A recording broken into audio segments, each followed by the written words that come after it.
ഇപ്പോൾ രോഗത്തിൻ്റെ മേഖലകളിലും എല്ലായിടത്തും, പിന്നെ നമ്മൾ വിദേശ ജോലി ആഗ്രഹിക്കുന്നവർ കയറിപ്പോകുന്നതിന് വേണ്ടിയുള്ള തടസ്സങ്ങൾ,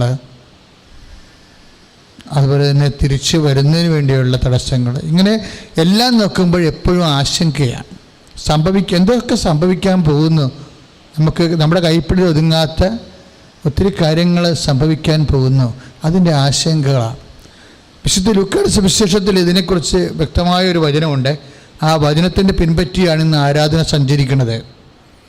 സംഭവിക്കാൻ പോകുന്ന ഇവയിൽ നിന്നെല്ലാം രക്ഷപ്പെട്ട് മനുഷ്യപുത്രൻ്റെ മുമ്പിൽ പ്രത്യക്ഷപ്പെടാൻ വേണ്ട കരുത്ത് ലഭിക്കാൻ സദാ പ്രാർത്ഥിച്ചുകൊണ്ട് ജാഗരൂകരായിരിക്കുവിൻ. Praise the Lord. ഇത് വിശുദ്ധ ലൂക്കായുടെ സുവിശേഷം 21:36 തിരുവചനം. അതിൻ്റെ കോണ്ടസ്റ്റ് ഒരു പരൂസിയ കോണ്ടസ്റ്റാണ്. പക്ഷേ അതല്ല, വചനത്തിൻ്റെ ഒരു പ്രശ്നം എന്ന് പറയുന്നത് വചനം എങ്ങനെ ആപ്ലിക്കേറ്റ് ചെയ്യുന്നു അതനുസരിച്ചാണ് അതിൻ്റെ ഫലങ്ങൾ ഉണ്ടാകുന്നത്. വചനം നമ്മുടെ പ്രശ്നത്തോട് നമ്മുടെ മനസ്സിലുള്ളത് എന്തോ വലുത് സംഭവിക്കാൻ പോകുന്നു നമ്മുടെ ജീവിതത്തിലെന്നാണ്. അങ്ങനെ സംഭവിച്ചാൽ എന്ത് ചെയ്യും? അപ്പം ഇങ്ങനെ വരുന്ന ആശങ്കകളെ എങ്ങനെയാണ് വചനം തരണം ചെയ്യണത്? എങ്ങനെ ആശങ്കകളെ എങ്ങനെ തരണം ചെയ്യാം? അതിനാണ് പരിശുദ്ധാത്മാവ് പറയണത്. എന്ത് ചെയ്യണം? സംഭവിക്കാൻ പോകുന്ന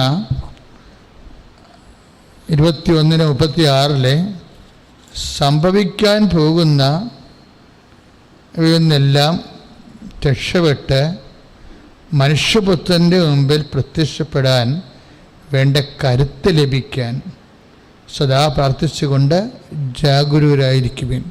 അപ്പം നമുക്ക് വേണ്ടത് കരുത്താണ്. ശരിക്കും സംഭവിക്കാൻ പോകുന്ന ആശങ്ക വരുമ്പോൾ നമ്മൾ എന്നാ സംഭവിക്കണത്? ആശങ്ക വരുമ്പോൾ സ്വാഭാവിക സാമ്പത്തിക ആശങ്ക വരാം. ഇപ്പോൾ രോഗിയാണെങ്കിൽ ശാരീരിക ആശങ്ക വരാം. ഞാൻ ഈ രോഗം കൊണ്ട് എത്ര കാലം സർവൈവ് ചെയ്യാൻ പറ്റും? എന്തായിരിക്കും എൻ്റെ അടുത്ത കൊല്ലത്തെ അവസ്ഥ? എന്തായിരിക്കും എൻ്റെ 10 കൊല്ലം കഴിയുമ്പോഴുള്ള അവസ്ഥ? അപ്പോൾ രോഗികളുടെ ആശങ്കകൾ. അപ്പോൾ നമുക്ക് ഇങ്ങനെ ആശങ്ക വരുമ്പോൾ നമുക്ക് എന്നാ സംഭവിക്കണത്? We will lost our courage.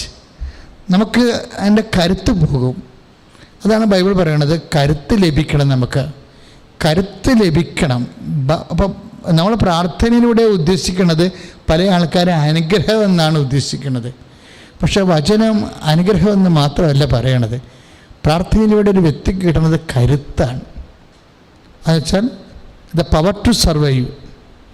ഈ വിഷയത്തെ സർവൈവ് ചെയ്യാൻ ചിലപ്പോൾ ആ വിഷയം നമ്മൾ ആഗ്രഹിക്കുന്ന പോലെ നടന്നെന്ന് വരത്തില്ല.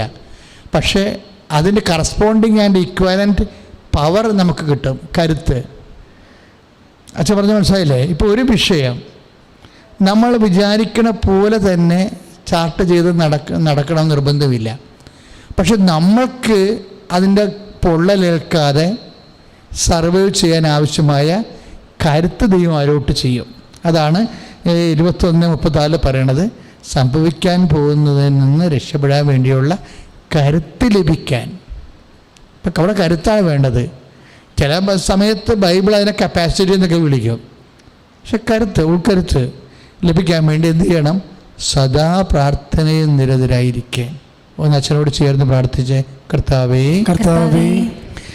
സംഭവിക്കാൻ പോകുന്ന വിഷയങ്ങളെക്കുറിച്ചെല്ലാം ഞങ്ങൾക്ക് പലതരത്തിലുള്ള ആശങ്കകളുണ്ട്. ഈ ധ്യാനത്തിൽ പങ്കെടുക്കുന്ന അതുപോലെ ആശങ്കപ്പെടുന്ന അനേകം മക്കള് ബലഹീനരായി പോകുന്നുണ്ട്. അവർക്ക് ആവശ്യമായ കരുത്ത് ലൂക്കാസ് സുവിശേഷം 21:36 പരിശുദ്ധ അമ്മയുടെ മധ്യസ്ഥത്തിലെ കാരുണ്യനാഥനോട് ഈ ആരാധനയിൽ ഞങ്ങൾ പ്രാർത്ഥിക്കുന്നു.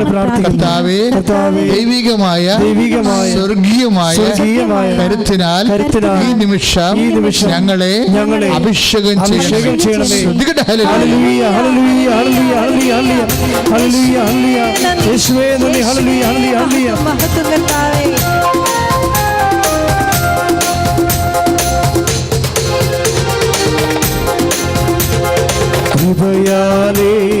കൃപയാലേ കൃപയാൽ അനുദിനവും കൃപയാലേ കൃപയാലേ കൃപയാൽ അനുദിനവും ബലഹീനതയിൽ ബലമേകി ബലവാനായോ നടത്തിടുന്നു ബലഹീനതയിൽ ബലമേകി ബലവാനായോ നടത്തിടുന്നു കൃപയാലേ കൃപയാലേ കൃപയാൽ അനുദിനവും കൃപയാലേ കൃപയാലേ കൃപയാൽ അനുദിനവും